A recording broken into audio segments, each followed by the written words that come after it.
Imagine showing a buyer a cute cottage and casually mentioning that the backyard could legally support a bed and breakfast or a rooftop garden bar. Well, that's not just a fantasy, it's the power of understanding zoning. As a real estate agent, zoning laws are your unsung weapon. They determine what can be built, where it can be built, and how much you can sell it for.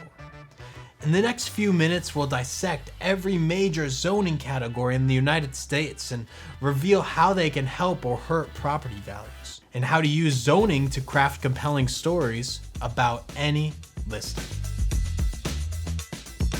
Zoning is a system of local regulations that divides a city into districts and dictates permitted land uses. It's more than just bureaucratic red tape. It's a key determinant of a property's potential and, by extension, its market value. Properties zoned for commercial use generally command higher prices than those zoned purely for single-family homes because of their income potential. Conversely, residential zoning protects quiet neighborhoods and keeps industrial uses at bay, which attracts buyers seeking peace and safety. Understanding zoning lets you pitch a property's possibilities. A mixed-use lot becomes a walkable live-work hub. A rural parcel zoned agricultural might qualify for tax incentives but limit your development. A historic overlay district can justify a higher price because it guarantees architectural charm. Let's break down each major category and see how zoning affects value on property. Residential zones are reserved primarily for housing. Many municipalities subcategorize them by density.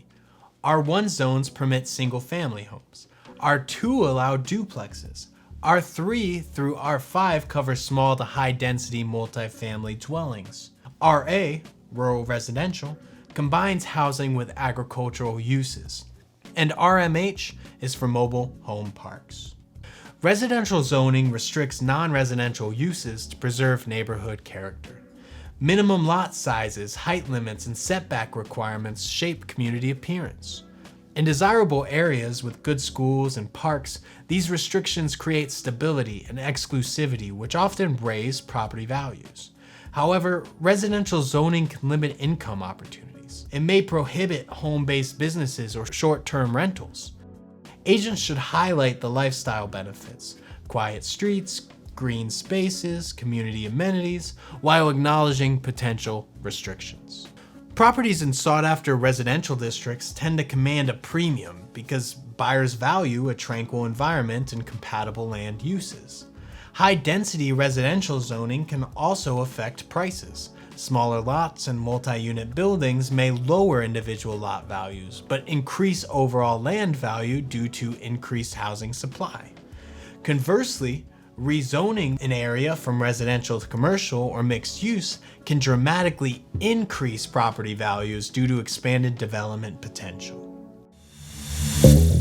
Some counties designate resource conservation zones, or RC zones, with numbers to limit development in rural areas. Baltimore County's RC3 zone defers planning and development.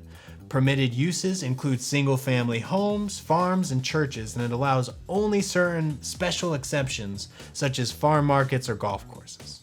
In other municipalities, RC3 is a residential cluster zone that lets landowners build up to 4 dwellings per acre, and unlike RC1 and RC2, permits townhouses as an additional option. These niche designations preserve open space and limit high-density development, keeping land values stable for agricultural and large lot residences, while curbing speculative price spikes. Commercial zones allow business activities such as retail, offices, and hospitality. They're often stratified by scale. C1 districts host neighborhoods, shops, and cafes. C2 covers larger stores and strip malls. C3 includes regional shopping centers, and C4 is heavy commercial. Think car dealerships, big box store, and other high-impact uses. Commercial zoning maximizes a property's income potential. Businesses can operate without the restrictions typical of residential areas, though rules still govern signage, parking, and building design. Properties in commercial zones can be attractive to investors seeking rental income or redevelopment prospects. Because commercial property can generate revenue, it often carries a higher market value than comparable residential properties. However, proximity to commercial zones can be a double-edged sword for homeowners. Retail and office activity creates convenience, but noise and traffic can reduce nearby residential values. Agents should emphasize commercial zoning's income opportunities while honestly addressing potential externalities. Industrial zoning designates land for manufacturing, warehousing, and heavy operations. Local codes typically separate light industrial zones for small-scale production from heavy industrial zones for chemical plants, mining, or power generation. In some regions, there's also an industrial park (IP) designation for campus-style light industrial facilities. Light industrial zones host packaging, small manufacturing, and distribution facilities. These activities produce minimal pollution and can coexist near commercial or residential districts. Heavy industrial zones permit large factories, refineries, and airports. Regulations address noise, smokes, and waste. Industrial zoning can be lucrative for businesses due to fewer competition and larger footprints. Such sites often carry environmental risks and higher remediation costs. For nearby residential areas, heavy industrial uses typically depress property values because of noise pollution and traffic. Light industrial areas may have a neutral or modest effect if well buffered and if they create local jobs. Investors should weigh the potential profits of industrial property against the cleanup costs and the community perception of that property. Mixed-use zoning blends residential, commercial, and sometimes light industrial uses to create walkable communities. Subcategories include MUR, MUC, and MUI. Further distinctions include vertical mixed use versus horizontal mixed use. Mixed-use developments combine homes, offices, shops, and sometimes civic spaces. They promote walkability, reduce car dependence, and foster a sense of community. Examples like Times Square and Portland's neighborhoods showcase the vibrancy of mixed-use zones. Mixed-use zoning often boosts property values because residents and businesses pay a premium for convenience and neighborhood vitality. Flexible zoning that allows high-density or mixed-use development typically increases market values. However, mixed-use projects can face higher development costs and potential conflicts between commercial and residential tenants. Agents should highlight the lifestyle benefits while addressing concerns about noise or parking. Agricultural zoning preserves land for farming and related activities. Common designations include A1, A2, and AR, which may allow single-family homes alongside farming. These districts limit subdivision and non-farm development. Agricultural zones support crop production, livestock, and sometimes small-scale agritourism. In many states, the Rights to Farm Act preempts local zoning, protecting farm operations from nuisance lawsuits. Agricultural parcels may also permit home-based businesses or accessory dwellings if zoning allows. Because agricultural zoning restricts development, these properties typically have lower market values compared with similarly located residential or commercial land. However, they often enjoy reduced property taxes or other incentives and can appreciate if rezoned for development. The scenic qualities of farmland and potential for agritourism can attract buyers seeking rural lifestyles.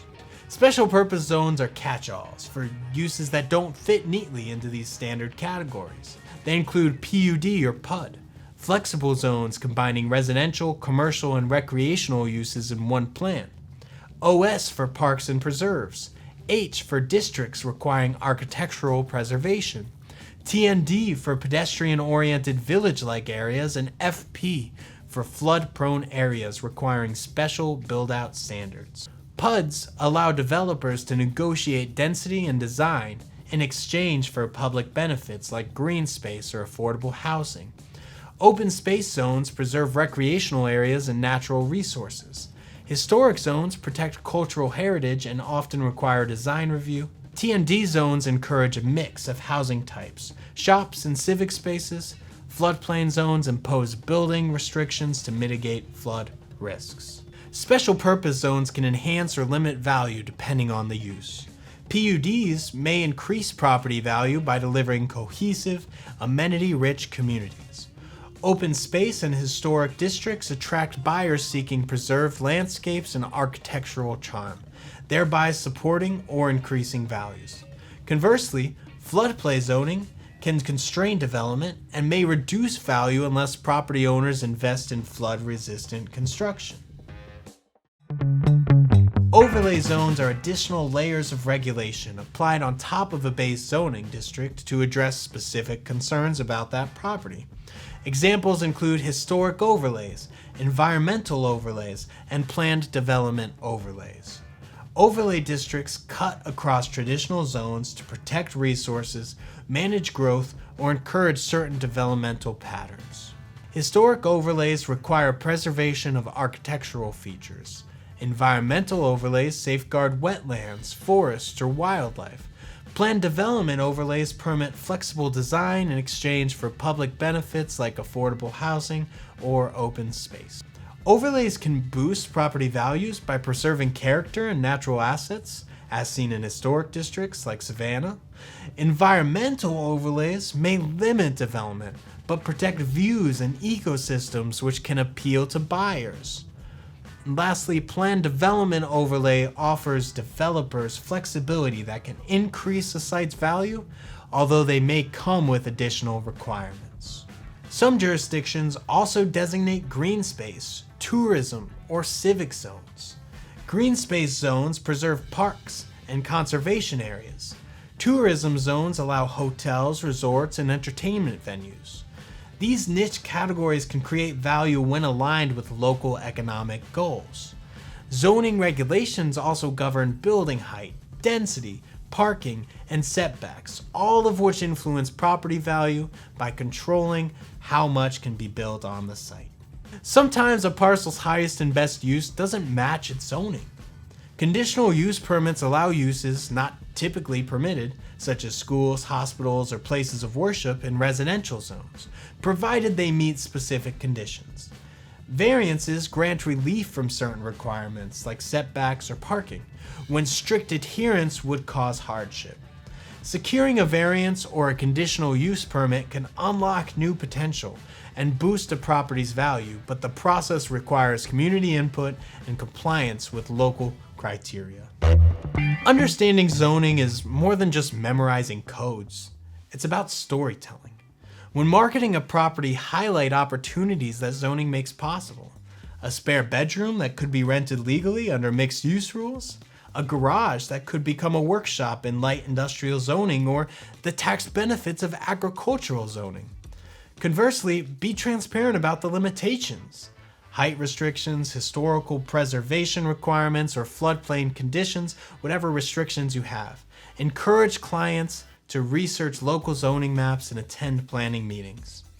Advise them to consult professionals when seeking variances or rezonings.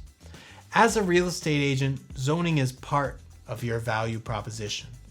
By translating legalese into compelling narratives, this historic district keeps property values high by preserving architectural charm, or this commercial zone can support a profitable coffee shop downstairs and your apartment upstairs. You empower clients to make informed decisions. Zoning isn't just a set of rules, it's the framework that shapes neighborhoods, determines investment potential, and helps you turn listings into stories that sell.